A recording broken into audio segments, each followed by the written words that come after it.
Kitab Matius.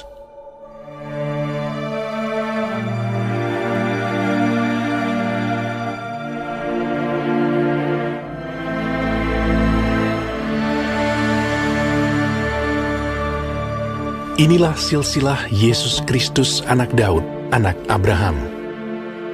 Abraham memperanakan Ishak, Ishak memperanakan Yakub, Yakub memperanakan Yehuda dan saudara-saudaranya, Yehuda memperanakan Peres dan Zerah dari Tamar, Peres memperanakan Hezron, Hezron memperanakan Ram, Ram memperanakan Aminadab, Aminadab memperanakan Nahason, Nahason memperanakan Salmon, Salmon memperanakan Boas dari Rahab, Boas memperanakan Obed dari Rut, Obed memperanakan Isai, Isai memperanakan Raja Daud, Daud memperanakan Salomo dari istri Uria, Salomo memperanakan Rehabeam, Rehabeam memperanakan Abia, Abia memperanakan Asa, Asa memperanakan Yosafat, Yosafat memperanakan Yoram, Yoram memperanakan Uzia, Uzia memperanakan Yotam, Yotam memperanakan Ahas, Ahas memperanakan Hizkia, Hizkia memperanakan Manasye, Manasye memperanakan Amon, Amon memperanakan Yosia, Yosia memperanakan Yekonya dan saudara-saudaranya pada waktu pembuangan ke Babel. Sesudah pembuangan ke Babel, Yekonya memperanakan Sealtiel, Sealtiel memperanakan Zerubabel, Zerubabel memperanakan Abihud, Abihud memperanakan Eliakim, Eliakim memperanakan Azor, Azor memperanakan Zadok, Zadok memperanakan Akim, Akim memperanakan Eliud, Eliud memperanakan Eleazar, Eleazar memperanakan Matan, Matan memperanakan Yakub, Yakub memperanakan Yusuf suami Maria yang melahirkan Yesus yang disebut Kristus. Jadi seluruhnya ada 14 keturunan dari Abraham sampai Daud, 14 keturunan dari Daud sampai pembuangan ke Babel, dan 14 keturunan dari pembuangan ke Babel sampai Kristus. Kelahiran Yesus Kristus adalah seperti berikut. Pada waktu Maria ibunya bertunangan dengan Yusuf, ternyata ia mengandung dari Roh Kudus sebelum mereka hidup sebagai suami istri. Karena Yusuf suaminya seorang yang tulus hati dan tidak mau mencemarkan nama istrinya di muka umum, ia bermaksud menceraikannya dengan diam-diam. Tetapi ketika ia mempertimbangkan maksud itu, malaikat Tuhan nampak kepadanya dalam mimpi dan berkata, "Yusuf anak Daud, janganlah engkau takut mengambil Maria sebagai istrimu, sebab anak yang di dalam kandungannya adalah dari Roh Kudus. Ia akan melahirkan anak laki-laki, dan engkau akan menamakan dia Yesus, karena dialah yang akan menyelamatkan umatnya dari dosa mereka." Hal itu terjadi supaya genaplah yang difirmankan Tuhan oleh Nabi. Sesungguhnya anak darah itu akan mengandung dan melahirkan seorang anak laki-laki, dan mereka akan menamakan dia Immanuel, yang berarti Allah menyertai kita. Sesudah bangun dari tidurnya, Yusuf berbuat seperti yang diperintahkan malaikat Tuhan itu kepadanya. Ia mengambil Maria sebagai istrinya, tetapi tidak bersetubuh dengan dia sampai ia melahirkan anaknya laki-laki, dan Yusuf menamakan dia Yesus.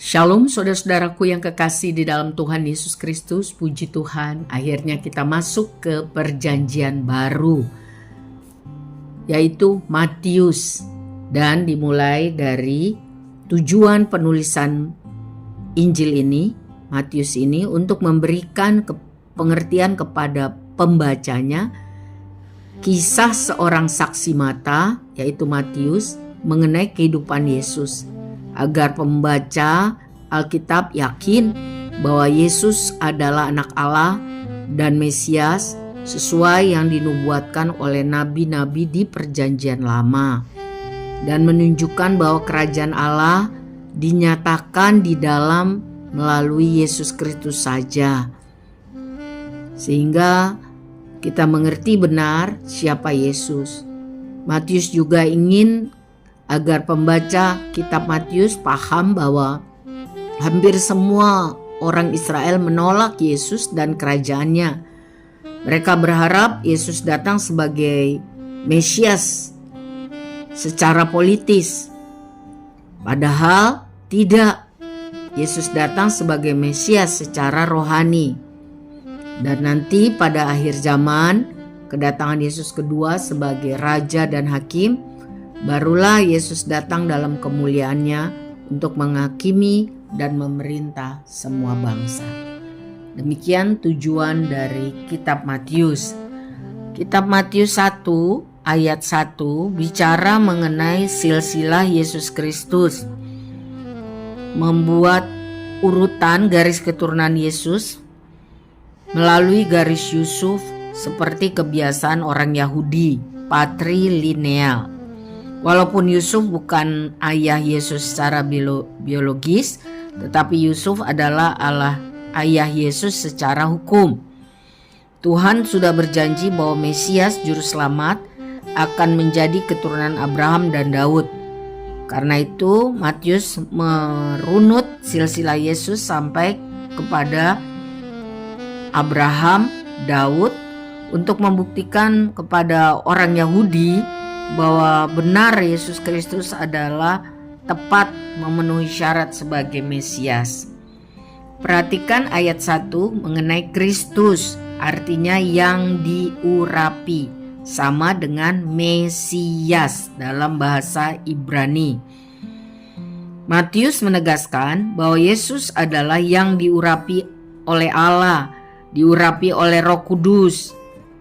Ya, ia diurapi sebagai nabi untuk membawa pengetahuan dan kebenaran. Ia juga datang sebagai imam untuk mempersembahkan korban penghapus dosa.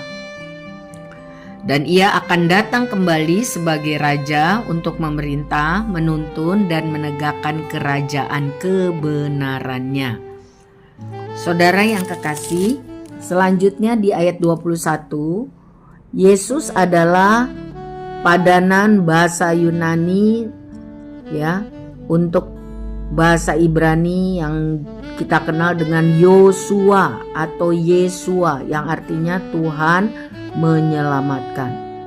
Memang Yesus adalah juru selamat yang menyelamatkan umatnya dari dosa-dosa mereka.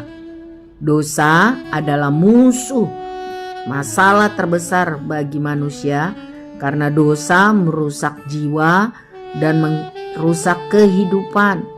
Tetapi melalui kematian Yesus yang mendamaikan dan kuasa Roh Kudus yang menguduskan, orang-orang yang bertobat, berbalik, percaya kepada Yesus akan dibebaskan dari segala perbudakan dosa. Tolong perhatikan ayat 23 mengenai sesungguhnya anak darah itu akan mengandung dan melahirkan seorang anak laki-laki, dan mereka akan menamakan dia Immanuel, yang berarti Allah menyertai kita. Yesus Kristus dikandung oleh Roh Kudus, lahir dari seorang perawan tanpa campur tangan seorang ayah manusia. Nabi Yesaya sudah bernubuat sekitar 700 tahun sebelum Yesus dilahirkan bahwa akan lahir seorang anak dari seorang perempuan perawan yang akan dinamakan Immanuel, artinya Allah menyertai kita. Saudara silakan baca di Yesaya 7 ayat 14. Pengertian anak darah itu sama dengan perawan, ya. Artinya adalah seorang gadis yang sudah cukup umur untuk menikah, ya, tetapi belum pernah sama sekali melakukan hubungan seksual. Ya, jadi ibu Yesus adalah seorang perawan. Penting kelahiran Yesus dari seorang perawan agar Sang Penebus dosa dapat memenuhi syarat untuk menanggung hukuman karena dosa manusia dan membawa keselamatan. Maka Juru selamat kita harus sepenuhnya manusia tapi tidak berdosa karena ia sepenuhnya adalah Allah. Ya, Ibrani 7 ayat 25 dan 26. Jadi kelahiran Yesus Kristus dari seorang perawan memenuhi kriteria bahwa satu-satunya cara Yesus lahir sebagai manusia ialah lahir dari seorang wanita. Lalu ia dapat lahir tanpa dosa dengan cara dikandung oleh Roh Kudus. Selanjutnya ia dapat sepenuhnya bersifat atau berkarakter atau dia adalah Allah dengan cara Allah adalah Bapanya sendiri. Jadi Yesus Kristus tidak dikandung secara alamiah seperti manusia biasa, melainkan secara adikodrati atau bersifat kealahan. Ya, dia akan disebut kudus, anak Allah. Ya, Lukas 1 ayat 35. Ya, dengan hidup sebagai manusia dan mengalami penderitaan, Ibrani 4 ayat 15 mencatat sehingga Yesus dapat turut merasakan kelemahan kita manusia. Tetapi sebagai Allah yang menjelma menjadi manusia, ia bersifat ilahi, berkuasa melepaskan orang percaya dari perbudakan dosa, dari kuasa iblis. Ya. Jadi benar-benar Yesus Kristus itu memenuhi syarat menjadi korban tebusan bagi dosa setiap orang yang mau percaya kepadanya. Yesus juga dicatat sebagai imam besar yang memohon berdoa untuk semua orang yang datang kepadanya. Saudara, lihat ayat terakhir yaitu ayat 25. Tetapi tidak bersetubuh Maria dan Yusuf tidak bersetubuh dengan dia sampai ia melahirkan anaknya laki-laki dan Yusuf menamakan dia Yesus. Kata sampai ia melahirkan anaknya laki-laki, ya, ini menarik perhatian karena kenyataannya bahwa Yusuf dan Maria sesudah Yesus lahir mengadakan hubungan jasmani sebagai suami istri. Tercatat di dalam Markus 6 ayat 3